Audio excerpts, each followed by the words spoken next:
গল্পের শুরুতে আমরা প্রিয়াকে দেখতে পাই যে কিনা তার ম্যারেজ সার্টিফিকেট নিয়ে ভাবছিল আজকের আমি এমন একজন মানুষকে বিয়ে করে নিলাম তাকে আমি চিনিও না। বিয়ের পরেই সে জানতে পারে আসলে সে যাকে বিয়ে করেছে সে একজন বড় পাওয়ারফুল নেতা। প্রিয়া আগের দিনের কথা ভাবছিল কিভাবে রেজিস্ট্রি অফিসের বাইরে দাঁড়িয়ে অপেক্ষা করছিল আর চ্যানকে বারবার মেসেজ করে চলেছিল। তখনই চ্যানের লাভারের মেসেজ তার কাছে আসে।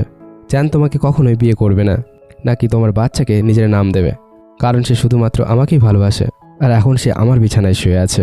এমন দৃশ্য দেখে সে অনেক বেশি চিন্তায় পড়ে যায়। অন্যদিকে আমরা হানজুনকে দেখতে পাই যে কিনা তার গাড়িতে বসে তার পিয়ন্সির জন্য অপেক্ষা করছিল, কিন্তু তার পিয়ন্সিও অন্য কারোর সাথে পালিয়ে গিয়েছিল। এরপরে তার ড্রাইভার তাকে বলছিল, বস এবার আপনি কি করবেন, ফ্যামিলির লোকেদের কি উত্তর দেবেন? তো হানজুন বলে, আমি আর কি বলবো, বিয়েটা এত প্রবলেমের বিষয়। এরপরে সে গাড়ি থেকে বেরিয়ে আসে আর প্রিয়ার দিকে এগিয়ে যায়। তার কাছে গিয়ে বলে, মনে হয় তুমি এখানে কারো আসার জন্য সকাল থেকে অপেক্ষা করছো আর সেই লোকটা তোমায় ধোঁকা দিয়েছে। তো যদি আমরা একে অপরকে বিয়ে করে নেই আর দুজনকে একটা সুযোগ দিই। এই কথা শুনে তো সে অবাক হয়ে যায় আর দৃশ্য বর্তমানে ফিরে আসে, যেখানে প্রিয়া হানজুনকে বলছিল, আমি আপনার জীবনের কোনো বিষয়ে নজরদারি করব না, আমি শুধুমাত্র এই বিয়েটা আমার বাচ্চার বার্থ সার্টিফিকেটের জন্য করেছি যাতে তার ভবিষ্যতে কোনো প্রবলেম না হয় আর সে একটা বাবার নাম পায়। তার কথা শুনে হানজুনও বলে, আমি এই বিয়েটা বড়দের কথাই করেছি, আমি আমার ফ্যামিলির সম্মান বাঁচানোর জন্য করেছি। এরপরে প্রিয়া বলে, ঠিক আছে আমাকে যেতে হবে আমার জবের জন্য, আমার অলরেডি অনেকটা দেরি হয়ে গিয়েছে। এতটা বলেই সে সেখান থেকে চলে যায়। আর হান এদিকে ভাবতে থাকে, আমি তো তার সম্পর্কে কিছু জিজ্ঞাসা করিনি আর সে সেখান থেকে চলে গেছে। এইসব কিছু হওয়ার পরে হান একটা মিটিংয়ের জন্য একটা হোটেলের মধ্যে যায়, যেখানে সবাই তাকে গ্রিট করার জন্য দাঁড়িয়েছিল। আর ওই হোটেলের ভেতরের দৃশ্য আমরা দেখতে পাই যেখানে প্রিয়া জব করে আর সেখানকার সমস্ত ওয়েটারদের বলা হচ্ছিল, আজকে এই শহরের প্রেসিডেন্ট এখানে আসতে চলেছে, তাই তোমাদের সবাইকে অ্যালার্ট থাকতে হবে। হান যখনই তার গার্ডদের সাথে সেখানে প্রবেশ করে সে প্রিয়াকে দেখতে পায় আর ভাবতে থাকে, একে দেখতে তো আমার ওয়াইফের মতো লাগছে, তবে কি আসলে সে এখানেই কাজ করে? কিন্তু এখনো পর্যন্ত তার মনের মধ্যে কনফিউশন ছিল, কারণ সে ভালোভাবে এখনো পর্যন্ত প্রিয়াকে দেখেনি। এরপরে যেখানে মিটিং ছিল হান সেখানে গিয়ে বসে পড়ে, কিন্তু এখনো পর্যন্ত তার মন প্রিয়ার উপরেই পড়েছিল আর সে মনে মনে ভাবতে থাকে, তবে কি ও সত্যি সত্যি আমার ওয়াইফ ছিল? তখনই প্রিয়া সেখানে খাবারের প্লেট নিয়ে এন্টার করে আর ভুল করে সে একটা লোকের গায়ে ধাক্কা খেয়ে যায়। এমনটা দেখে সেই লোকটা তো তার উপরে অনেক বেশি খেপে যায় আর তাকে তো উল্টোপাল্টা শোনাতে থাকে, তুমি কি অন্ধ হয়ে গেছো, কাজ করতে শেখোনি এখনো পর্যন্ত? এই সমস্ত কথা শুনে তো জিয়া অনেক বেশি ভয় পেয়ে যায়। সে বারবার ক্ষমা চাইতে থাকে আর বলে, আমি এটাকে এখনই পরিষ্কার করে দিচ্ছি। এমনটা বলে সে জায়গাটা পরিষ্কার করার জন্য যখনই বসে পড়েছিল তো লোকটা বলছিল, আগে তোমাকে আমার জুতো পরিষ্কার করতে হবে, তুমি আমার জুতোটা দেখেছো কত বেশি দামি, যার উপর তুমি খাবার ফেলে দিয়েছো। এই কথা শুনে জিয়া বলে, আমি এখনই এটা পরিষ্কার করে দিচ্ছি। এতটা বলেই সে তার জুতো পরিষ্কার করতে যাচ্ছিল, তত সময় হান তার কাছে চলে আসে আর সেই লোকটা সিনিয়রকে বলে, কিভাবে এই অসভ্য লোকটা আমার মিটিংয়ে বসতে পারে। এই কথা শোনা মাত্রই তো ভয়ে সে আড়ষ্ট হয়ে যায় আর সে তার লোককে বলে, এই মুহূর্তে তুমি মিস্টার হানের কাছে ক্ষমা চাও, না হলে একদম ভালো হবে না। এই কথা শোনা মাত্রই লোকটা হানের কাছে ক্ষমা চাইতে থাকে। তো হান বলে, তোমার আমার কাছে ক্ষমা চাওয়ার দরকার নেই, যার সাথে তুমি খারাপ ব্যবহার করেছো তার কাছে ক্ষমা চাও। এই কথা শুনে সে প্রিয়ার কাছে ক্ষমা চাইতে থাকে, আমি তোমার জুতো পরিষ্কার করতে রাজি আছি, প্লিজ আমাকে ক্ষমা করে দাও। এই কথা শোনা মাত্র প্রিয়া পিছনে সরে যায় আর বলতে থাকে, এসবের কোনো প্রয়োজন নেই। এরপরে হান সেই লোকটাকে বলে, যা কিছু ছড়িয়ে গেছে তুমি পরিষ্কার করো আর এখান থেকে তাড়াতাড়ি বেরিয়ে যাও। এই দৃশ্য দেখার পরে প্রিয়া আরও বেশি নার্ভাস হয়ে যায় আর সে হানকে বলছিল, তোমাকে অনেক অনেক ধন্যবাদ। তো হানজেন বলছিল, হাজব্যান্ড ওয়াইফের মধ্যে কোনো থ্যাংক ইউ বলার প্রয়োজন নেই। এই কথা শোনার পরে প্রিয়া সেখান থেকে পালিয়ে যায়। এই সমস্ত কিছু হওয়ার পরে প্রিয়া যখন তার সমস্ত কাজ করে বাইরে বের হচ্ছিল তো সে মনে মনে ভাবছিল, আমি ভাবতেও পারিনি হান এত বড় রাজনৈতিক নেতা হওয়ার সাথে সাথে এত বড় কোম্পানির সিও ছিল। এরপরে হান তার কার নিয়ে চলে আসে। এরপরে সে বলে, যদিও আমরা শুধুমাত্র নামমাত্রই হাজব্যান্ড ওয়াইফ, তবুও আমাদের একে অপরকে ভালো করে জেনে নেওয়া উচিত। আর এখানে হান তাকে খুব ভালোভাবে নিজের পরিচয় দেয়। এরপরে প্রিয়াও নিজের নাম বলে আর নিজের পরিচয় দেয়। হান তাকে বলে, আমি তোমাকে আমার ঘরে নিয়ে গিয়ে আমার ঘর দেখাতে চাই। প্রিয়া বলে, আমাকে ক্ষমা করো, সকাল থেকে আমার ছেলে আমার জন্য অপেক্ষা করছে, তাই এখন আমাকে আমার নিজের ঘরে ফিরতে হবে। এই কথা শোনার পরে হান ভাবে, এর জীবনটা কতটা মুশকিলে ভরা, একজন সিঙ্গেল মাদার এত কষ্ট করে জব করে আর নিজের ছেলের লালন পালন করছে। তো হান বলে, ঠিক আছে, তবে আমি তোমাকে আমার কন্ট্যাক্ট নাম্বার দিচ্ছি, আমি চাই ফিউচারে যদি তোমার কোনো কিছুর প্রয়োজন পড়ে তবে তুমি আমাকে কন্ট্যাক্ট করো। এতটা বলেই সে তাকে কন্ট্যাক্ট নাম্বার শেয়ার করে আর সে সেখান থেকে চলে যায়। এরপরে প্রিয়া তার নিজের ঘরে পৌঁছে যায় আর চ্যান অনেক বেশি ড্রিঙ্ক করে তার ঘরে পড়েছিল আর তার ছেলেকে দেখে তাকে উল্টোপাল্টা কথা বলছিল। প্রিয়া তার বাচ্চাকে ঘরের ভেতরে ঢুকিয়ে তাকে বলে, তুমি এইটা বলো, আগামীকাল বিয়ের প্রমাণপত্র নেওয়ার জন্য তুমি কেন আসোনি? চ্যান বলে, আমি অনেক ব্যস্ত মানুষ আর আমার কাছে সময় ছিল না, তোমাকে বিয়ে করার মতো ফালতু সময় আমার কাছে নেই। কিন্তু প্রিয়া বলছিল, তোমার অন্য কারোর সাথে ইন্টিমেট হওয়ার মতো সময় ছিল। তখন সে বলে, আমি কোম্পানির একটা বড় পদে আছি, তো কি যায় আসে আমি কত মহিলার সাথে ইন্টিমেট হই না হই, এমনটা তো ছেলেদের অভ্যাস হয়ে থাকে, তোমাকে তো এই সব সহ্য করতে হবে। এমনিতেও তুমি একটা হোটেলে ওয়েটারে কাজ করো, তোমার এতটাও অকাত নেই যে কিনা তুমি আমার সামনে দাঁড়িয়ে তর্ক করতে পারো। এইসব শোনার পরে তো জিয়ার অনেক বেশি কষ্ট হয়, আর তাকে বলতে থাকে আমি এই জবটা শুধুমাত্র তোমার জন্য করেছি। আজ পর্যন্ত আমি তোমাকে অনেক সাপোর্ট করেছি, আর আমি আমার বাচ্চাকেও একা লালন পালন করেছি, তোমার 1% সাপোর্ট আমি পাইনি। তখন চ্যান তাকে বলে আমার একটা কথা ভালো করে শুনে নাও, আমি তোমাকে আজ পর্যন্ত টাচ করিনি। জানি না 5 বছর আগে তুমি কার সাথে মুখ কালো করেছো আর একটা নাজায়েজ বাচ্চা নিয়ে আমার মাথার উপরে ঘুরে বেড়াচ্ছ। এই কথা শোনার পরে তো জিয়া পুরো অবাক হয়েছে, আর সে তাকে বলতে থাকে তবে কি সেই দিন তুমি আমার সাথে ছিলে না? এখানে সে 6 বছর আগের কথা ভাবতে থাকে, যেখানে সে কারো একটা সাথে নাইট স্পেন্ড করে নিয়েছিল, আর সে জানতেও না আসলে সেই লোকটা কে ছিল, আর সে আজ পর্যন্ত সেই লোকটাকে চ্যান ভাবতো। তাই তো সে তাকে বিয়ে করে তার বাচ্চার বাবার নাম তার নাম দিতে চেয়েছিল। এরপরে চ্যানের চোখ হানের ভিজিটিং কার্ডের উপর পড়ে, যা কিনা প্রিয়ার হাত থেকে পড়ে গিয়েছিল। তা দেখার পরে সে তো অনেক বেশি রেগে গিয়েছিল, আর সে তাকে বলছিল তুমি কোন জঙ্গলি লোকের সাথে মেলামেশা করে আসছো। এই কথা শুনে জিয়া কান্না করতে করতে বলছিল তুমি আগে এই কথাটা বলো, তুমি যদি আমার বাচ্চার বাবা না হয়ে থাকো তবে আসলে আমার বাচ্চার বাবাকে, যদি তুমি সেই দিন আমার সাথে না থেকে থাকো তবে কে ছিল আর কে আমার সাথে ইন্টিমেট হয়েছিল? তখনই সেখানে মিং চলে আসে, আর সে বলছিল আমি তোমাকে বলছি সেই দিন রাত্রে আমি তোমাকে ড্রিঙ্ক করিয়েছিলাম আর অন্য একজন লোকের কাছে পাঠিয়ে দিয়েছিলাম যাতে আমি চ্যানকে পেতে পারি, কারণ চ্যানকে আমি অনেক বেশি ভালোবাসি। চ্যানও সেই সময় বলে আমি তোমাকে প্রথমেই বলেছিলাম এই বাচ্চাটাকে রেখো না, কিন্তু তুমি তো অনেক বেশি ডেসপারেট হয়ে পড়ছিলে এই বাচ্চাটাকে রাখার জন্য, আর একে জন্মও দিয়ে দিয়েছ। এই কথা শুনে জিয়া খুব রেগে যায়, আর তাকে জোরদার একটা থাপ্পড় মেরে দেয়, আর তাকে ছোট লোক বলে গালি দেয়, আর তাকে বলতে থাকে তুমি কেন আমার জীবন বরবাদ করেছো। এই কথা শুনে চ্যান অনেক বেশি রেগে যায়, আর জিয়ার ওপরে তো ঝাঁপিয়ে পড়ে। তার মায়ের এমন চিৎকার চেঁচামেচি শুনে তার ছেলে বাইরে চলে আসে আর তাকে প্রোটেক্ট করতে শুরু করে। তখনই চ্যান বলে তোমার নাজায়েজ ছেলেকে নিয়ে এই ঘর থেকে এখনই বেরিয়ে যাও, আমি তোমার থেকে পরে এইসবের হিসাব নেব, কারণ আমার আর মিংয়ের ছেলে অপেক্ষা করছে, আমার নিজের ছেলে। এতটা বলে সে মিংয়ের সাথে সেখান থেকে চলে যায়। ওদিকে আমরা হানকে দেখতে পাই, যেখানে তার গাড়ি নিয়ে ঘরে যাচ্ছিল, যেখানে তার ড্রাইভার তাকে বলছিল স্যার আমি 6 বছর আগের সেই মেয়েটার খোঁজ খবর করার অনেক চেষ্টা করেছি, কিন্তু আজ পর্যন্ত সেই মেয়েটার কোনো খোঁজ খবর পাইনি। সেই কথা শুনে হান ভাবছিল আমি 6 বছর আগে বড় একটা খারাপ কাজ করে ফেলেছিলাম, আমি অনেক নেশার মধ্যে ছিলাম, তাই আমি বড় ভুল করে ফেলেছি। যদি আমি তাকে খুঁজে পেতাম আর সব কিছু বুঝিয়ে বলতে পারতাম, আর আমি তার থেকে ক্ষমা চাইতে পারতাম, আর তাকে আমি আমার জীবনে আসার জন্য অফার দিতে পারতাম। এরপরে সে তার ড্রাইভারকে জিজ্ঞাসা করে আমার পরবর্তী শিডিউল কি আছে। ড্রাইভার বলছিল বস আপনাকে আপনার হসপিটালে যেতে হবে আর সেখানকার পরিস্থিতি দেখতে হবে। তখন সে বলে ঠিক আছে আমাকে সেখানে নিয়ে চলো। অন্যদিকে আমরা প্রিয়াকে দেখতে পাই, যাকে ঘর থেকে বের করে দেওয়া হয়েছিল, আর সে তার বাচ্চাকে নিয়ে রাস্তায় রাস্তায় ঘুরে বেড়াচ্ছিল, আর সে বুঝতে পারছিল না আসলে সে কোথায় যাবে। তখনই সে দেখতে পায় তার ছেলে বেহুশ হয়ে গিয়েছে, তার তো খুব জ্বর এসেছিল। সে কিছু বুঝতে না পেরে সেখানে বসে বসে খুব কান্না করছিল। তখনই তার পাশ থেকে হানের কার যাচ্ছিল, তাদের থেকে সে সঙ্গে সঙ্গে গাড়ি থেকে নামে, সে প্রিয়ার কাছে যায় আর তার বাচ্চাকে সঙ্গে সঙ্গে হসপিটালে অ্যাডমিট করে দেয়। কিছু সময় পরে সে যখন হসপিটালে যায়, সে প্রিয়াকে দেখতে পায় সে তার বাচ্চার পাশে শুয়েছিল, আর তার মুখে এত চোট দেখে সে তো বুঝতে পারছিল না আসলে তার কি হয়েছে, আসলে কে সেই লোক যে কিনা প্রিয়াকে এত বেশি মারধর করেছে। এরপরে হান ধীরে ধীরে দরজায় নক করে, আর তা শোনার পরে জিয়া উঠে পড়ে, আর সে হানের কাছকে বলতে থাকে আপনাকে অনেক অনেক ধন্যবাদ, আমার ছেলের জ্বর অনেকটা কমে গিয়েছে। এরপরে হান তাকে জিজ্ঞাসা করে তোমার এত চোট কিভাবে লেগেছে। এই কথা শোনার পরে জিয়া একটু নার্ভাস হয়ে যায়, আর সে ভুলভাল জবাব দিতে থাকে। এরপরে হান তার হাত ধরে তাকে বলে আমি আমার ওয়াইফকে এইভাবে দেখতে পারবো না। এতটা বলে সে তাকে ধরে নার্সদের কাছে নিয়ে যায়, যেখানে নার্স তার চোট দেখে হানকে বলে আমার তো বিশ্বাসই হয় না এখনও পর্যন্ত স্বামীরা তার ওয়াইফদের এইভাবে মারতে পারে। এখানে সে ইনডাইরেক্টভাবে হানকেই এইসব কথা শোনাচ্ছিল, আর সে প্রিয়াকে বলছিল তোমার তো এমন হাজব্যান্ডকে ডিভোর্স দিয়ে দেওয়া উচিত, কারণ এই ধরনের হাজব্যান্ডের রাক্ষস হয়ে থাকে যারা কিনা তাদের ওয়াইফকে একটুও ভালোবাসে না। এই কথা শুনে তো প্রিয়া অনেক বেশি লজ্জায় পড়ে যায়, আর সে বলতে থাকে আপনি ভুল বুঝছেন। এখানে তো হানের মুখটাও দেখার মতো হয়ে গিয়েছিল। নার্স তাকে বলছিল তোমার ভয় পাওয়ার কোনো দরকার নেই, কারণ আমি বুঝতে পারছি দ্বিতীয়বারও তোমার সাথে এমন কিছু করতে পারে। এরপরে নার্স তার চিকিৎসা করে সেখান থেকে চলে যায়। এরপরে হান তাকে বলছিল সত্যি কথা বলো, এমন চোট তোমার কিভাবে লেগেছে, এই কাজটা কি বাচ্চার বাবা করেছে? সব কথা শোনার পরেও প্রিয়া চুপ করে থাকে। তো হান বলছিল দেখো তুমি তোমার সমস্ত কথা আমার সাথে শেয়ার করতে পারো, যেহেতু আমাদের বিয়ে হয়ে গিয়েছে তাই তোমার সমস্ত কঠিন পরিস্থিতিতে আমি তোমার সাথ দেব। সব কথা শোনার পরে প্রিয়া বলে 6 বছর আগে আমার সাথে একটা ঘটনা ঘটেছিল, আর আমার বাচ্চাই হলো সেই ঘটনার প্রমাণ, আর আমি আমার অতীত সম্পর্কে এর থেকে বেশি কিছু আপনাকে বলতে পারবো না। এই কথা শুনে হান বলছিল সবারই কিছু না কিছু অতীত থাকে, এর মানে এই নয় তুমি তোমার বর্তমান খারাপ করে দাও, তোমার সব থেকে বেশি নিজের খুশি থাকার উপর গুরুত্ব দেওয়া উচিত, তোমার সাথে আমি আছি। এই কথা শোনার পরে প্রিয়া একটু রিল্যাক্স ফিল করে। এরপরে কিছু সময় পর সে ঘুমিয়ে পড়ে। হান খুব ভালোবেসে তার উপরে ব্ল্যাঙ্কেট চাপিয়ে দেয় আর ভাবতে থাকে সে মেয়েটা না তো যার সাথে আমি 6 বছর আগে নাইট স্পেন্ড করেছিলাম। এরপরে সে ভাবতে থাকে আমি কি ভাবছি, এটা শুধুমাত্র আমার কল্পনা। এতটা বলে সে সেখান থেকে চলে যায়। এরপরে বাইরে গিয়ে সে তার অ্যাসিস্ট্যান্টকে কল করে বলে আমি চাই তুমি ওই মেয়েটাকে খুঁজে বের করো যেভাবে হোক, যার সাথে 6 বছর আগে আমার দেখা হয়েছিল, এছাড়া আমি কোনো কিছুই জানতে চাই না। কিছু সময় পরে প্রিয়ার যখন চোখ খোলে তখন তার ছেলে বলছিল মা আমার জল চাই।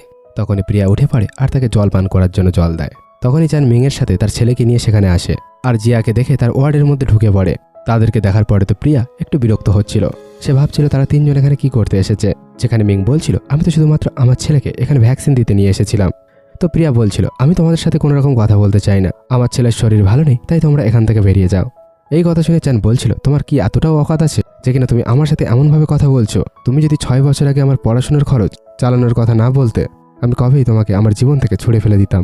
এছাড়াও তো আমি তোমাকে কোনোভাবেই আমার জীবনে রাখিনি, আমি তো শুধুমাত্র মিংকে ভালোবেসেছিলাম। আর দেখো মিং আর আমার একটা ছেলে আছে, আর তুমি এর কাছে কোনো কিছুই না। যেখানে মিংও তাকে খোঁটা দিয়ে বলে জানো কি তোমার মতো মহিলাদের কি বলা হয়ে থাকে? চান আমাকে ভালোবাসে আর সে আমার বাচ্চার বাবা, আর তোমাকে তো লোকেরা কোনো একটা লোকের মিস্ট্রেস বলবে। এই কথা শুনে তো প্রিয়ার ছেলে অনেক বেশি রেগে যায় আর তাদের ধাক্কা মেরে বলতে থাকে আমার মায়ের সাথে ভালো করে কথা বলো। তাকে এইভাবে দেখে মিং তার উপর অনেক বেশি রেগে যায়। এর আগে সে তার সাথে কিছু করতে পারত, সেখানে হান এসে তার হাত ধরে ফেলে আর তাকে হুমকি দিয়ে বলে তার গায়ে হাত তোলার একটুও চেষ্টা করো না। এরপর তাকে দেখার পরে মিং বলতে থাকে আসলে এই লোকটাকে তুমি কতটা অসভ্য যে কিনা 6 বছর আগে কোনো একটা অচেনা লোকের সাথে নাইট স্পেন্ড করে নিয়েছিলে, এরপরে আমার চ্যানকে ফাঁসিয়ে রেখেছিলে, আর এখন তুমি অন্য আরেকজনের বিছানায় উঠে পড়েছ। তোমার মতো মহিলাদের তো মরে যাওয়া উচিত। এই কথা শোনার পরে হান বলে বাস অনেক কথা বলেছ, সে আমার ওয়াইফ, তাই একটু ভেবে চিন্তে কথা বলো। এই কথা শোনার পরে তো চ্যান অবাক হয়ে যায় আর সে বলতে থাকে আপনি কি এর সম্পর্কে কোনো কিছু জানেন? এ কত বড় চরিত্রহীন মহিলা, এ কয়েক বছর আগে একটা লোকের সাথে নাইট স্পেন্ড করে নিয়েছিল আর তারই নাজায়েজ বাচ্চাকে সঙ্গে নিয়ে ঘুরছে। আমার মনে হয় না আপনার এমন একটা মেয়েকে বিয়ে করা উচিত ছিল, না হলে আপনাকে পরবর্তী সময় অনেক বেশি পস্তাতে হবে। এইসব কথা শোনার পরে হান তার অতীত সম্পর্কে সবকিছু জেনে যায়। তাই হান তার সমস্ত কথা ইগনোর করে প্রিয়াকে জিজ্ঞাসা করে তোমার এর কথার উপর গুরুত্ব দেওয়ার কোনো প্রয়োজন নেই। এই কথা শোনার পরে তো চ্যান অনেক বেশি রেগে যায় আর সে গিয়ে সোজা হানের কলার ধরে ফেলে আর সে বলতে থাকে বদমাশ লোক, আমি তোমার উপকার করছি আর তুমি আমার উপরে উল্টো কথা বলছো। এমনটা দেখার পরে তো হানের রাগের কোনো ঠিকানা থাকে না আর সে চ্যানকে একটা জোরদার পাঞ্চ মেরে দেয় আর সঙ্গে সঙ্গে হসপিটালের টিমকে কল করে আর সেখানে চলে আসতে বলে। এই কথা শোনার পরে চ্যান তার মজা গড়িয়ে বলতে থাকে আসলে তুমি নিজেকে কি ভাবছো? কিন্তু তত সময় হসপিটালের টিম গার্ড নিয়ে চলে আসে আর গার্ড তাদের দুইজনকে ধরে ফেলে। হান বলছিল আমি ভাবতেও পারিনি হসপিটালের মধ্যে এমন ধরনের লোক এসে আমার ওয়াইফ আর আমার বাচ্চাকে এমনভাবে হুমকি দিতে পারে। এই কথা শোনার পরে টিম বলছিল ক্ষমা করবেন, এমন কিছু ঘটতে পারে আমরা জানতাম না। এরপরে সে গার্ডদের বলে এদের দুইজনকে পুলিশের হাতে তুলে দাও, কারণ ওরা হসপিটালে এসে এমন ধরনের গুন্ডামি করে চলেছিল। তো চ্যান বলছিল আপনি আমার সাথে এমনটা করতে পারেন না, আমি তো আমার বাচ্চাকে এখানে ভ্যাকসিন দেওয়ার জন্য নিয়ে এসেছিলাম। তো টিম বলছিল আমার কাছে সিসিটিভি ফুটেজ রয়েছে যেখানে দেখাই যাচ্ছে তোমরা এখানে গুন্ডামি করছিলে। এখানে চ্যান অনেক চিৎকার চেঁচামেচি করছিল আর তার ক্যারেক্টারের উপর আঙুল তুলছিল, কিন্তু গার্ড তাকে টানতে টানতে নিয়ে যায়। এরপরে সেই হোটেলটার নাম শুনে হান গভীর চিন্তায় পড়ে যায়। এরপরে সে বলছিল আমি জানতে চাই আসলে 6 বছর আগে তোমার সাথে কি হয়েছিল। তখন প্রিয়া তাকে সমস্ত কথা বলে দেয় কিভাবে চ্যান তাকে নেশার জিনিস খাইয়ে অন্য একটা লোকের বেডে ছেড়ে দিয়েছিল। সব শোনার পরে হান বলছিল আমি এমন নিচু মনের মানুষ আজ পর্যন্ত দেখিনি। ছেলেটা দেখছিল হান কিভাবে তার মাকে প্রোটেক্ট করছে, এমনটা দেখে তো সে অনেক বেশি খুশি হচ্ছিল আর তাকে বলছিল তুমি তো আমাদের জন্য সুপার হিরো। এরপরে প্রিয়া বলছিল আমি তো কিছু বুঝতে পারছি না কিভাবে তোমাকে ধন্যবাদ জানাবো। তো হান বলছিল এসবের কোনো প্রয়োজন নেই। এরপরে ছেলে মানে জুন তার হাত ধরে বলছিল আঙ্কেল আমি চাই এইভাবে আপনি আমাদের প্রোটেক্ট করুন। তো হান বলছিল আমি তোমাকে প্রমিস করছি আজ থেকে তোমাদের দুইজনকে কেউ বুলি করবে না, আমি সব সময় তোমাদের পাশে থাকবো। এরপরে প্রিয়ার ছেলেকে হসপিটাল থেকে ডিসচার্জ করে দেওয়া হয়, সে জিনিসপত্র প্যাক করছিল। তখনই সেখানে হান চলে আসে। তো জিয়া তাকে রিকোয়েস্ট করছিল আমি চাই তুমি আমাদের জন্য একটা ভাড়ার ঘর খুঁজে দাও। আমার সামনে একটা ভাড়ার ঘর আছে যার মালিক বিদেশে থাকে, তোমরা দুইজন সেখানে আরামে থাকতে পারো। এই কথা শোনার পরে জিয়া তাকে আবার একবার ধন্যবাদ জানায় আর নতুন ঘরের নাম শুনে দুজন অনেক বেশি এক্সাইটেড হয়ে যায়। আর সে বলছিল মা তবে কি আমরা নতুন ঘরে যেতে চলেছি? এরপরে হান তাদের দুইজনকে সেই ঘরে নিয়ে যায়। এরপরে জিয়া তাকে অনেক বেশি টেস্টি ফুড বানিয়ে খাওয়ায়, তা খেয়ে হান অনেক বেশি খুশি হয়। আর সে বলছিল আমি তো বিশ্বাস করতে পারছি না তুমি এত টেস্টি খাবার বানাতে পারো। ওরা দুইজন কথা বলছিল তখনই হঠাৎ করে জুন তাদের মাঝে বলে ফেলে আমি কি আঙ্কেলকে বাবা বলতে পারি? এই কথা শোনার পরে তো প্রিয়া ফ্রিজ হয়ে যায় আর সে বলছিল তুমি আঙ্কেলকে ফাদার বলতে পারো না, আমি আঙ্কেলের সাথে বিয়ে করেছি তোমার বার্থ সার্টিফিকেট পাওয়ার জন্য, আঙ্কেল তোমার বাবা হতে চায় না। তার ছেলেকে এইসব বলার পরে সে হানকে বলে প্লিজ বাচ্চার কথা শুনে তুমি খারাপ ভেবো না, আমার ছেলে এখন ছোট আছে আর সে অতটা বোঝে না। এই কথা শোনার পর হান বলে তার যা মনে হয় সে আমাকে ডাকতে পারে, আমার এই বিষয় নিয়ে একটুও খারাপ লাগবে না। এতটা বলে সে খুব ভালোবেসে তাকে খাবার সার্ভ করে। সবকিছু হওয়ার পরে হানজুন সেখান থেকে চলে যাচ্ছিল। প্রিয়া বলছিল আমি তোমার এতটা সময় বরবাদ করে দিয়েছি আর এখন তো অনেক রাত হয়ে গিয়েছে। তো হান বলছিল তোমার ঘরের সামনেই আমার ফ্ল্যাট, তুমি চাইলে এখানেও থাকতে পারো, আমার কোনো প্রবলেম নেই। এই কথা শুনে প্রিয়া অবাক হয়ে যায় আর ভাবতে থাকে উনি আমার ফ্ল্যাটের সামনে কবে ঘর কিনলেন। এরপরে সে সবকিছুর জন্য তাকে আবার একবার ধন্যবাদ জানায়। তো হান বলছিল যদি তুমি আমাকে থ্যাংক ইউ বলতে চাও তবে তুমি আবার একবার রান্না করে আমাকে খাইয়ে দিও। এই কথা শোনার পরে জিয়া স্মাইল করে আর বলতে থাকে কেন নয়। পরের দিন প্রিয়া কাজে যায় আর তার বাচ্চার জন্য স্কুল দেখছিল। তখনই সেখানে তার একজন ফ্রেন্ড আসে আর তার হাতে টেমপ্লেট দেখে তাকে জিজ্ঞাসা করছিল, তুমি স্কুলের টেমপ্লেট কেন দেখছো? তো প্রিয়া বলছিল, আমি এই স্কুলে আমার ছেলের অ্যাডমিশন করাতে চাই। তো তার ফ্রেন্ড বলছিল, এই স্কুলটা তো এই শহরের সবথেকে বড় হাই প্রোফাইল স্কুল, আর এই স্কুলের খরচ অনেক বেশি। এই স্কুলে শুধুমাত্র ধনী ব্যক্তিদের ছেলে পড়াশোনা করে। জানি না কিভাবে তুমি তোমার ছেলেকে ওই স্কুলে পড়াবে। তো প্রিয়া বলছিল, আমি জানি আমার কাছে অত টাকা নেই, তবে আমি পুরো চেষ্টা করব যাতে আমি আমার বাচ্চাকে ভালো জীবন দিতে পারি আর আমি তাকে এখানে অ্যাডমিশন করাতে পারি। এরপরে প্রিয়া যখন তার ঘরে ফিরছিল সে অনেক বেশি টেনশানে ছিল। এরপরে হান তার জন্য গরম দুধ নিয়ে আসে আর বলছিল, এটা খেয়ে নাও, তোমার ভালো লাগবে। কিন্তু সে দেখছিল প্রিয়া অনেক বেশি টেনশানে আছে, তাই তাকে জিজ্ঞাসা করে কি হয়েছে। তো প্রিয়া তার এই প্রশ্নটাকে অ্যাভয়েড করার চেষ্টা করে। তো হান তাকে বলছিল, তুমি আমার সাথে বাইরের লোকেদের মতো ব্যবহার কেন করছো? এই কথা শোনার পরে প্রিয়া একটু ইতস্তত বোধ হয়ে তাকে বলে, আমি আমার ছেলের জন্য স্কুল খুঁজছিলাম, কিন্তু কোনো ভালো স্কুলে তাকে অ্যাডমিশন করাতে পারছি না। এই কথা শুনে হান উঠে যায় আর একটা ফাইল বের করে তাকে দেয়। প্রিয়া খুলে দেখে তার মধ্যে অ্যালেন স্কুলের পেপার ছিল। তা দেখার পরে সে তো পুরো অবাক হয়ে যায়। তো হান বলে, যখন আমার প্রথমবার জুনের সাথে দেখা হয়েছিল তখন থেকেই আমি ওর জন্য স্কুল খুঁজে চলেছিলাম, আর আমার এই স্কুলটা অনেক বেশি ভালো লেগেছে। এছাড়াও আগে এই বিষয়ে তোমার সাথে কথা বলার সুযোগ হয়নি। যদি তোমার আর জুনের এই স্কুল পছন্দ হয় তবে জুনকে এই স্কুলে অ্যাডমিশন করিয়ে দেবো। এই কথা শোনার পরে তো জিয়ার খুশির কোনো ঠিকানা থাকে না। খুশিতে সে হানকে হাক করে নেয় আর হান তো একেবারে ফ্রিজ হয়ে যায় আর ভাবতে থাকে, এর ছোঁয়া আমার এত কেন চেনা চেনা মনে হচ্ছে।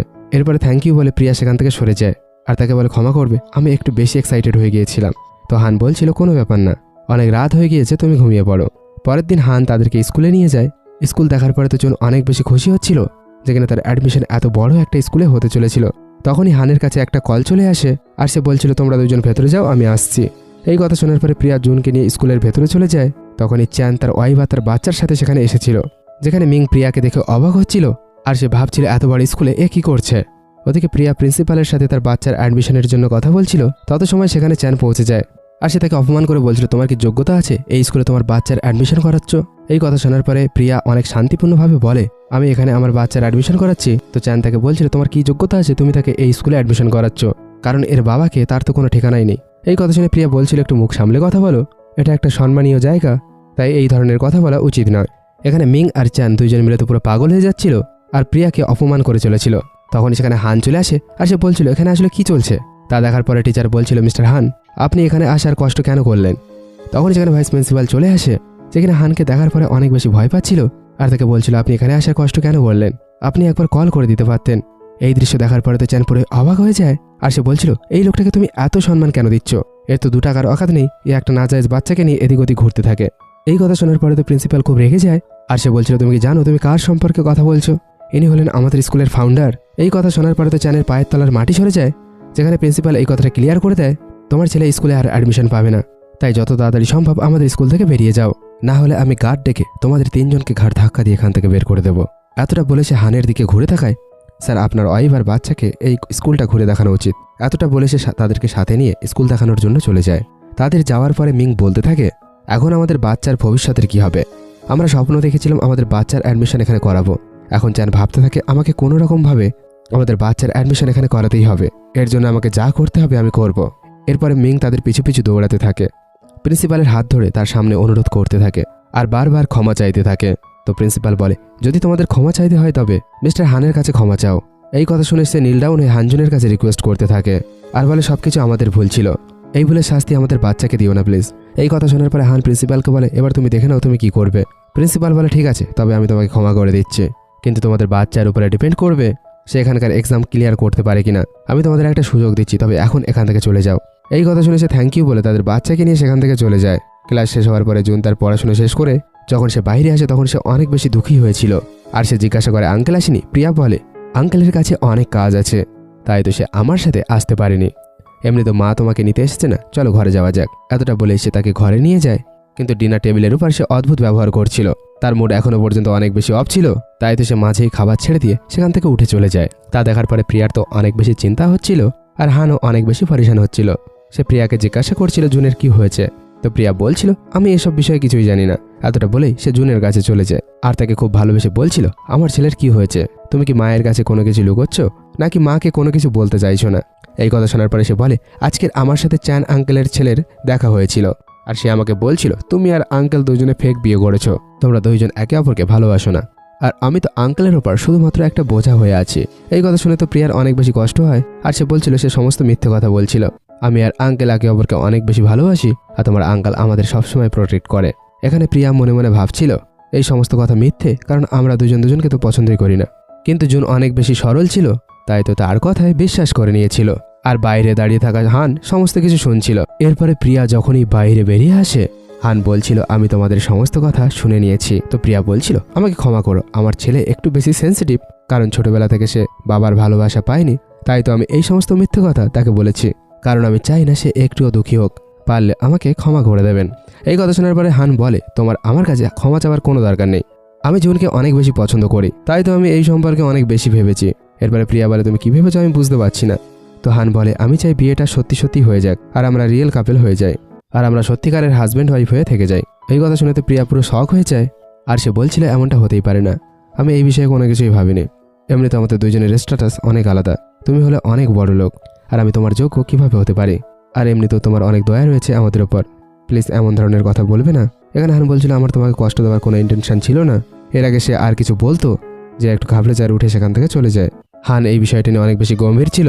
পরের দিন সে জুনকে তার সাথে বাইরে নিয়ে যায়, যেখানে জুন অনেক বেশি মস্তি করছিল আর খেলা করছিল।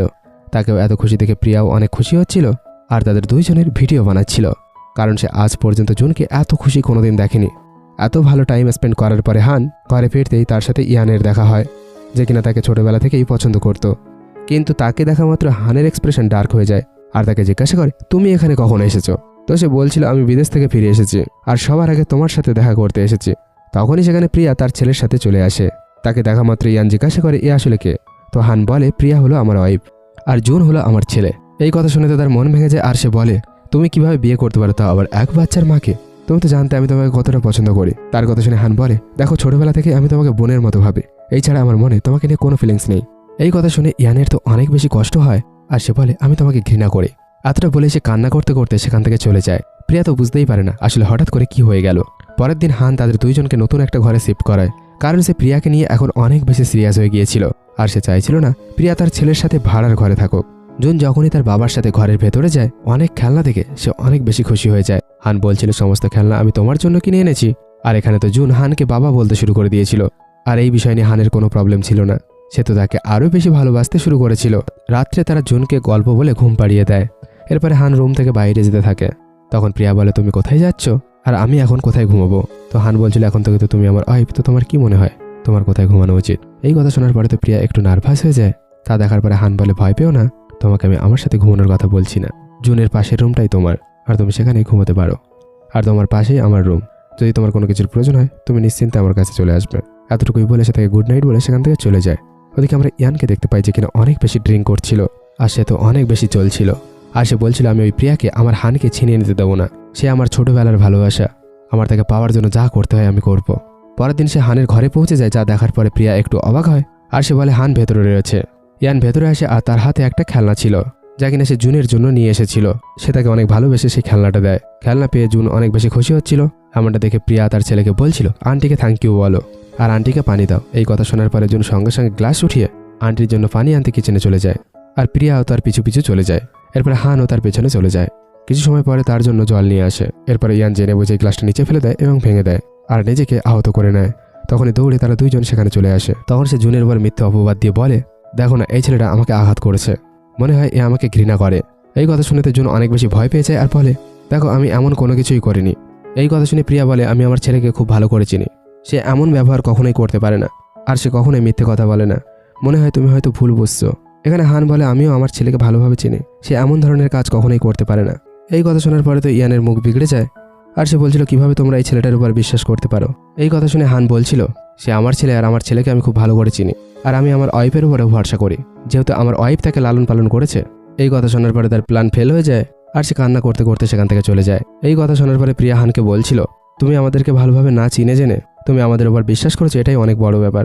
তো হান বলছিল তুমি আমার ওয়াইফ, আর হাজব্যান্ডের কর্তব্য সেজন্য তার ওয়াইফকে বিশ্বাস করে। যেখানে সে জুনের চোখ মুছে দিয়ে বলে তোমার ভয় পাওয়ার কোনো প্রয়োজন নেই, কারণ আমি জানি তুমি খুব ভালো ছেলে। এই কথা শুনে জুন অনেক খুশি হয়, আর তার বাবাকে হাক করে নেয়। আর এখানে জিয়া ভাবতে থাকে তুমি কত ভালো মানুষ, আর আমি খুব লাকি যে কিনা তুমি আমার জীবনে এসেছো। এইসব কিছু হওয়ার পরে ইয়ান প্রিয়াকে পার্সোনালভাবে দেখা করতে ডাকে। সে সেখানে চলে যায় আর বলে তুমি আমাকে এখানে কেন রেখেছো। তো ইয়ান তাকে বলছিল তোমার কি মনে হয় তুমি জিতে গিয়েছো আর হান তোমাকে অনেক বেশি ভালোবাসে। এটা শুধুমাত্র তোমার ভুল ধারণা, কারণ হান আগামী 6 বছর ধরে একটা মেয়েকে ভীষণ ভালোবাসে আর তাকে পাগলের মতো খুঁজে চলেছে, কারণ সে তার সাথে নাইট স্পেন্ড করে নিয়েছিল। তাই তো আমি তোমাকে বোঝাতে চাইছি তোমার হানের জন্য কোনো ফিলিংস নিয়ে আসার প্রয়োজন নেই, কারণ যেদিন হান সেই মেয়েটাকে খুঁজে পেয়ে যাবে তোমাকে আর তোমার ছেলেকে লাথি মেরে ঘর থেকে বের করে দেবে। এই কথা শোনার পরে তো প্রিয়া অনেক বেশি চিন্তায় পড়ে যায় আর সেখান থেকে উঠে চলে যায়। হান নোটিস করে প্রিয়া 2 দিন ধরে লেট আসছে, সে আজকেরও ডিনার টাইমে পৌঁছায়নি। তাই তো সে তার ছেলেকে জিজ্ঞাসা করছিল তোমার মা এখন কোথায় আছে। জুন বলে আমি জানি না, মা আমাকে কোনো কিছু বলে যায়নি। এখন তার সন্দেহ হয় আসলে সে কি করছে, এখনো পর্যন্ত কোন কাজে ব্যস্ত আছে। এরপরে সেখানে প্রিয়া চলে আসে, হান তাকে জিজ্ঞাসা করে তুমি কোথায় ব্যস্ত ছিলে, তোমার যদি আমার সাহায্যের প্রয়োজন হয় আমি তোমাকে সাহায্য করতে রাজি আছি। এই কথা শুনে প্রিয়া বলে আমার যদি তোমার সাহায্যের প্রয়োজন হয় আমি তোমাকে নিশ্চয়ই বলবো। কিন্তু এখন তো হানের তার কথার উপর সন্দেহ হচ্ছিল। এখানে প্রিয়া ধীরে ধীরে তার জিনিসপত্র প্যাক করে হানের ঘর ছাড়ার প্রস্তুতি নিচ্ছিল, কিন্তু তখনই হান লাইট অন করে দেয় আর প্রিয়াকে দেখে ফেলে আর প্রিয়া এখানে ধরা পড়ে যায়। হান তাকে জিজ্ঞাসা করে তুমি কোথায় যাচ্ছ। এই কথা শুনে তো প্রিয়া অনেক বেশি ভয় পেয়ে যায় আর বলে আমি ভাবছিলাম আমি হোস্টেলে গিয়ে থাকবো। এই কথা শোনার পরে তো হান অনেক বেশি রেগে যায় আর তাকে বলছিল তুমি কি ফালতু কথা বলছো, এত রাতে ঘর ছেড়ে যাওয়ার কথা কেন বলছো। এখানে প্রিয়া ভাবতে থাকে আগামী 6 বছর ধরে তুমি অন্য কাউকে পছন্দ করো, তাই এমনটা লাগছে আমরা দুইজন যেন তোমার উপরে বোঝা হয়ে আছি। এরপরে প্রিয়া তাকে সমস্ত কথা বলে দেয়। সে তো একটু পরেশান হয়ে যায় আর তার পাস্টকে সামনে আসতে দেখে হানের মনে একটু কষ্ট লাগে। সে বাইরে গিয়ে গাড়ি থেকে বেরিয়ে ভাবতে থাকে এখন তার কি করা উচিত। সে নিজেকেই বলতে থাকে তুমি প্রিয়াকে ভালোবেসে ফেলেছো আর সে এখন তোমার অভ্যাসে পরিণত হয়ে গিয়েছে। এরপর সে ভাবতে থাকে 6 বছর আগের ঘটনা আমার ভুলে যাওয়া উচিত। এমনটা ভেবেই সে ঘরে ফিরে যায়। এরপরে সে প্রিয়ার কাছে গিয়ে বলে তুমি আর জুন আমার উপরে বোঝ না, আমি তোমাদের দুজনকে অনেক বেশি ভালোবাসি। তখন সে বলতে থাকে তবে কি তুমি সেই 6 বছর আগের মেয়েটাকে খোঁজা বন্ধ করে দেবে। এই কথা শুনে হান বলে আমি 6 বছর আগে একটা ভুল করেছিলাম, আমি একটা ইনোসেন্ট মেয়ের জীবন বরবাদ করে দিয়েছিলাম, সেই কারণেই আমি তাকে পাগলের মতো খুঁজে চলেছিলাম যাতে আমি তার জিম্মেদারি নিতে পারি। কিন্তু এখন তোমাকে আমি অনেক বেশি ভালোবাসি আর আমি আমার মনের কাছে মজবুর হয়ে গেছি। আমি তোমাকে ভালোবেসে ফেলেছি, তার জন্য তুমি আমাকে বকতেও পারো, কিন্তু আমার তাতে কোনো যায় আসবে না। এতটা বলে সে তাকে ডেসপারেটভাবে কিস করতে থাকে আর তাকে বলতে থাকে তুমি এখনো পর্যন্ত আমাকে থামাতে পারো, কারণ আমি একবার এগিয়ে গেলে নিজেকে থামাতে পারবো না। এই কথা শুনে প্রিয়াও এগিয়ে গিয়ে তাকে কিস করতে থাকে। তখনই সেখানে জুন চলে আসে। তাকে দেখা মাত্র তারা দুইজন খুব লজ্জায় পড়ে যায় আর তারা দুইজন সঙ্গে সঙ্গে আলাদা হয়ে যায়। এখানে হান তাকে জিজ্ঞাসা করেছিল তুমি মাঝরাতে উঠে এখানে কেন এসছো। তো জুন বলছিল মা ছাড়া আমার ঘুম আসছিল না আর আমার খুব ভয় লাগছিল, তাই আমি মায়ের কাছে ঘুমোতে চাই। এতটা বলে এসে তাদের দুইজনের মাঝখানে এসে শুয়ে পড়ে। এখানে প্রিয়া তাকে ঘুম পাড়তে থাকে আর হান বাইরে দাঁড়িয়ে দাঁড়িয়ে তার জন্য অপেক্ষা করতে থাকে। প্রিয়া জুনকে ঘুম পাড়িয়ে দিয়ে বাইরে চলে আসে আর হানকে বলতে থাকে আমি জানতে চাই তোমার সাথে 6 বছর আগে কি হয়েছিল। এখানে হান বলতে থাকে 6 বছর আগে কিছু শেয়ার হোল্ডার জেনে বুঝেই আমাকে নেশা করিয়ে দিয়েছিল, সেই কারণে আমি একটা ভুল রুমে পৌঁছে গিয়েছিলাম আর একটা নির্দোষ মেয়ের জীবন বরবাদ করে দিয়েছিলাম। তাই তো আমি 6 বছর ধরে তাকে খুঁজে চলেছিলাম যাতে আমি আমার ভুলের ক্ষতিপূরণ দিতে পারি। তুমি আমার জীবনে আসার আগে কোনোদিন ভাবিনি আমি অন্য কোনো মেয়েকে আমার জীবনে আসতে দেবো, কিন্তু এখন দেখো আমি তোমাকে অনেক বেশি ভালোবেসে ফেলেছি আর তুমি আমার অভ্যাসে পরিণত হয়ে গিয়েছো। আমি তোমাকে ছেড়ে এক মুহূর্তেও থাকতে পারবো না। এই কথা শোনার পরে প্রিয়া স্মাইল করে ফেলে। এরপরে সে বলে আচ্ছা ভেবে নাও, তুমি যদি সেই মেয়েটাকে খুঁজে পাও তবে কি তুমি আমাকে ছেড়ে দেবে। এই কথা শুনে হান তার হাত ধরে বলে আমি তোমাকে বেছে নিয়েছি তোমাকে ছেড়ে দেওয়ার জন্য না, আমার শুধুমাত্র এই বিষয়টার ভয় তুমি আমাকে ছেড়ে না চলে যাও। তো প্রিয়া বলে আমি তোমাকে কখনোই ছেড়ে যাব না, আর হান বলে আমি তোমাকে যেতেও দেবো না।